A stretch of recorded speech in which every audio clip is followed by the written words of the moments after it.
কেমন লাগছে জানি না, যেমনই লাগুক না কেন বাসের মধ্যে একদম পুরো ঘেমে যাব। বন্ধুরা দেখলেই তো রেডি হয়ে গেছি, যাচ্ছি আজকে ননদের রিসেপশানে। তো আমরা হচ্ছে কন্যাযাত্রী আর চলে এসেছি আমি বিয়ে বাড়িতে। দেখো সবাই এখনও রেডি হচ্ছে। আমাদের বাস ছাড়ার টাইম ছিল কিন্তু 6টা, এখন প্রায় 8টা মতন বাজে, তাও কিন্তু কেউ রেডি হয়ে এখনও বাসে আসেনি। তো এই দেখো আমি রাস্তার সামনে চলে এসেছি, এখন যাব বাসে, কারণ আর কিছুক্ষণের মধ্যে কিন্তু বাস ছেড়ে দেবে। যাবো এখন, বসবো।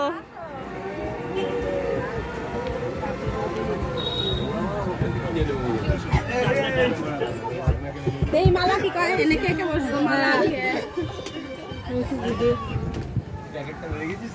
অভি তোমাকে আগে তুললাম এই পেছন দিকে গরম তো বাসে তো চলে আসলাম। আরে চালাবে তারপর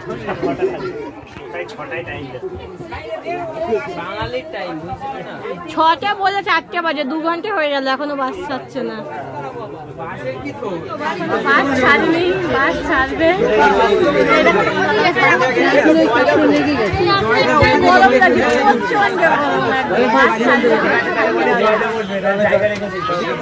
আমাদের পেছনের সিটে যে বসেছে এই দুটো হচ্ছে একটা মাসিমণি। তো এরা কিন্তু আমাদের বাড়িতে সবাই রয়েছে, তাই সেই সূত্রে সবার সাথে পরিচয়, খুব ভালো একটা সম্পর্ক হয়ে গেছে। তো তোমাদের সাথে পরিচয় করে দিই, এইটা হচ্ছে মাসিমণির মেয়ে, এদের নতুনই কিন্তু বিয়ে হয়েছে। আর এই যে সামনে এটা হচ্ছে মেয়ের মাসি, তো এখন আমারও মাসি হয়।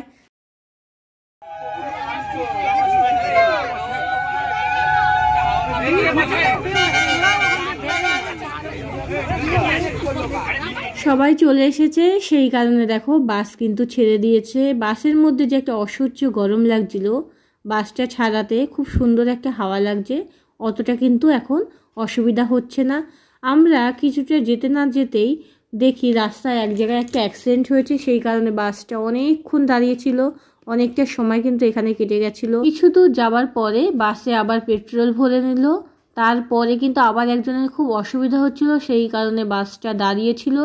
এইভাবে কিন্তু বাসটা অনেকটা থেমে থেমে তারপরে পৌঁছেছে। আর কিছুক্ষণ পরে আমার এতটাই অসুবিধা হচ্ছিল, আমার শরীর এতটাই খারাপ হয়ে গেছিলো যে আমি আর বাসে থাকতেই পারছিলাম না। তো 2খানা স্টপেজের পরেই কিন্তু আমার বাপের বাড়ি। তো আমি তোমাদের দাদাভাইকে বললাম আমি যাব না, আমি নেমে যাই, আমি ভোরবেলায় দরকার পড়ে বাড়িতে চলে যাব। দেবাংশীকেও ঠাম্মির কাছে রেখে এসেছিলাম, কিন্তু দেবাংশীর বাবা বললো না, সেটা বললে হয় না, তুমি না গেলে আমিও যাব না। তাই বাধ্য হয়ে দেখো গেলাম। আর দেখো এই মুহূর্তে আমাদের বাস কিন্তু পৌঁছে গেছে। তো আমরা সবাই চলে এসেছি, এখন আমরা বাস থেকে নামবো। প্রায় 2 ঘন্টা লেগে গেছে আমাদের পৌঁছতে, অনেকটা রাস্তায় কিন্তু আমরা চলে এসেছি। 2 মিনিট পর দেখো শরীর ভালো লাগবে। 2 মিনিট না আমার ভালোই লাগছে, চলো। জানি তো ভালো লাগবে, বাসে সবাই সত্যি বাসে আমার অসুবিধা হচ্ছিল। আয় ভিতরে আয়।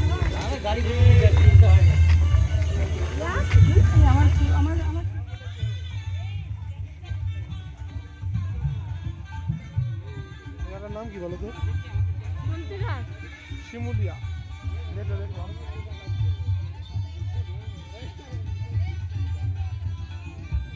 ফাইনালি বিয়ে বাড়িতে পৌঁছে গেলাম সবাই মিলে, কোনো অসুবিধা হয়নি, রাস্তায় ভালোভাবেই সবাই পৌঁছেছি। কন্যাযাত্রী এখন সবাই একে একে ভেতরে প্রবেশ করছে, আর সবার হাতে রয়েছে একটা করে তত্ত্ব। দেবাংশীর বাবাকে বললাম আমি যখন ভেতরে এন্ট্রি করছি আমার একটা ভিডিও করে দাও, দেবাংশীর বাবা কিন্তু করে দিল না। কি আর করা যাবে, তার জন্য আমি সবার ভিডিওই করছি। তো আমরা সবাই এখন অপেক্ষা করছি, আমাদের নিয়ে যাওয়া হবে ননদের শ্বশুর বাড়ি, কারণ সেখানেই কিন্তু তথ্যগুলো রাখা হবে। ননদের বাড়ির পাশে একটা ফাঁকা মাঠে কিন্তু বিয়ের প্যান্ডেলটা করা হয়েছে, এখান থেকে ননদের বাড়ি 5 মিনিটের দূরত্বে। তো আমরা সবাই যাব সেখানে, কারণ বিয়ের যে তত্ত্বগুলো আনা হয়েছে সেইগুলো কিন্তু ওখানেই রাখতে যাওয়া হবে। তার আগে দেখো সবাই একটু দেখা করে নিচ্ছে নতুন কনের সাথে। আর বাসের মধ্যে আমার শরীরটা খুবই অসুস্থ হয়ে গেছিলো, তাই দেখো দেবাংশীর বাবা আমার জন্য একটা আইসক্রিম এনে দিল, যাতে খেয়ে আমার একটু ভালো লাগে। আইসক্রিম খাবার পর চলে এসেছি ননদের বাড়িতে। তো সবাই আমাদের নিয়ে গেল উপরের ঘরে, যেখানে ননদ থাকবে, মানে ওর যেটা রুম। তো সেখানে আমরা আগে এক সাইডে বিয়ের তত্ত্বগুলো রেখে দিলাম, তারপরে এখানে একটু আমরা সবাই মিলে বসলাম। তো বাসের মধ্যে তো খুব গরম লাগছিল, শরীরটা অসুস্থও লাগছিল, তাই এখানে বসে একটু ফ্রেশ হয়ে নিলাম। চুলগুলো তো বাসের মধ্যে একদম ওপরে বেঁধে রেখেছিলাম, সেগুলো একটু ঠিক করলাম। এরপর আবার যাচ্ছি দেখো বিয়ে বাড়িতে, মানে বিয়ের প্যান্ডেলে। তো এখানে চলে এসেছি স্টলে, আর স্টলে কিন্তু অনেক রকম খাবার ছিল। ফুচকা ছিল, 3 রকমের আইসক্রিম ছিল, কফি ছিল, চিকেন পকোড়া ছিল। আর তোমরা হয়তো অনেকেই জানো আমি চিকেন পকোড়া খেতে খুব ভালোবাসি, চিকেনের যে কোনো জিনিসই আমার খুব ভালো লাগে। তো এরপরে নিয়ে নিলাম চিকেন পকোড়া, আর তোমাদের দাদাভাইকে বললাম মোমো আনো। তো ও কিন্তু মোমো খেতে খুব একটা ভালোবাসে না, তাও আমি 4টে মোমো নিলাম, 2খানা ও খাবে আর 2টো আমি খাবো। ও কিন্তু মোমো খেয়ে খুব প্রশংসাই করলো, আর মোমোটা কিন্তু খেতে সত্যি খুব ভালো ছিল, আমারও অনেক ভালো লেগেছে। স্টলের খাবারগুলো খাওয়ার পর কিছুক্ষণ রেস্ট নিলাম, তারপরে গেলাম ছবি তুলতে। দেখি সবাই ছবি তুলছে, এগুলো হচ্ছে ননদের ভাই ও রিলেটিভ। তো আমি একটু ওয়েট করছিলাম।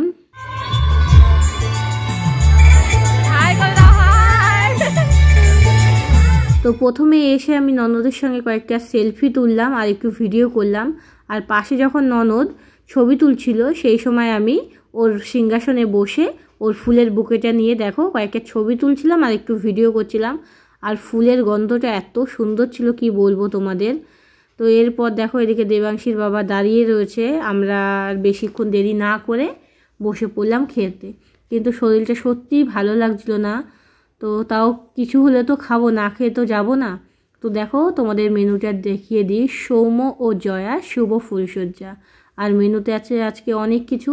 দেখো প্রথমেই পাতে পড়ে গেল ফিশ কাটলেট, তারপরে ছিল নান আর ডাল মাখনি, এরপরে চলে এসেছিলো ভাত, ডাল, এঁচোড় চিংড়ি আর ঝুরঝুরে আলু ভাজা। ডালটা আমি নিইনি। আর তারপরেই পড়েছিল আবার কাতলা মাছের কালিয়া। তো সেগুলো শেষ হতে না হতে পাতে পড়ে গেল বাসন্তী পোলাও, চিকেন কষা আর সঙ্গে ছিল স্যালাড। আর চাটনি পাঁপড় দেওয়া হয়েছিল যেটা আমি নিইনি। আর এরপরে একটা কালাকাঁদ, রসগোল্লা, ও তারপরে আমি আবার নিয়ে নিয়েছিলাম আইসক্রিম। 3 রকম ফ্লেভারের আইসক্রিম ছিল। প্রথমে ম্যাঙ্গোটা নিয়েছিলাম, তারপরে এটা মানে স্ট্রবেরিটা, অতটা মনে নেই। আর দেখো এখানে লাইটিংটা এত সুন্দর। তো এরপরে ডিজেতে গান বাজছিল, তো বেশ একটা নাচের পরিবেশ তৈরি হচ্ছিল। আর এই যে আমার যে ননদ, এ কিন্তু খুব ভালো নাচ করে।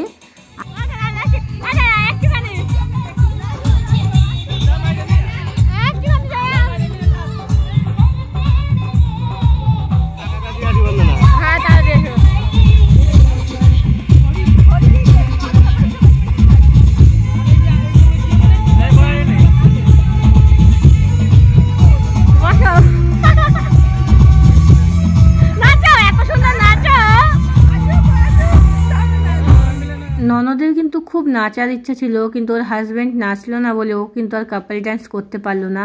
আর এদিকে গরমে আমার অবস্থা খারাপ হয়ে গেছে। দেখো আমি মাথার ফুল, কানের, গলা সব কিছু খুলে ফেলেছি, আমার শরীর খুব খারাপ লাগছিল আবার। তো এরপরে চলে গেলাম বাসে, কারণ খুব তাড়াতাড়ি বাস ছেড়ে দেবে। তাও অনেকটাই দেরি হয়ে গেছে, বাস ছাড়লো তখন তাও 12:30 1টা মতন বাজে হয়তো। তো বাস তো ছেড়ে দিয়েছে। বিয়ে বাড়িতে বেশ ভালোই আনন্দ হলো, খুব মজা করলাম। দেবাংশীকে খুব মিস করছিলাম। আমি আসার সাথে সাথে কিন্তু জয়া জিজ্ঞেস করছে বৌদি পকা আসেনি।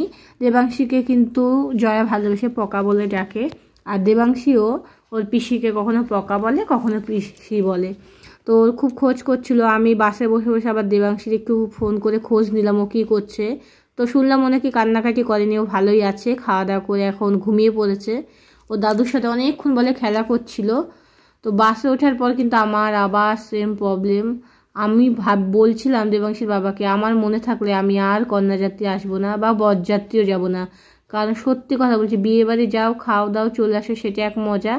আর এরকম বাসে করে জার্নি করা মজা না, তো একদম যেন সাজা।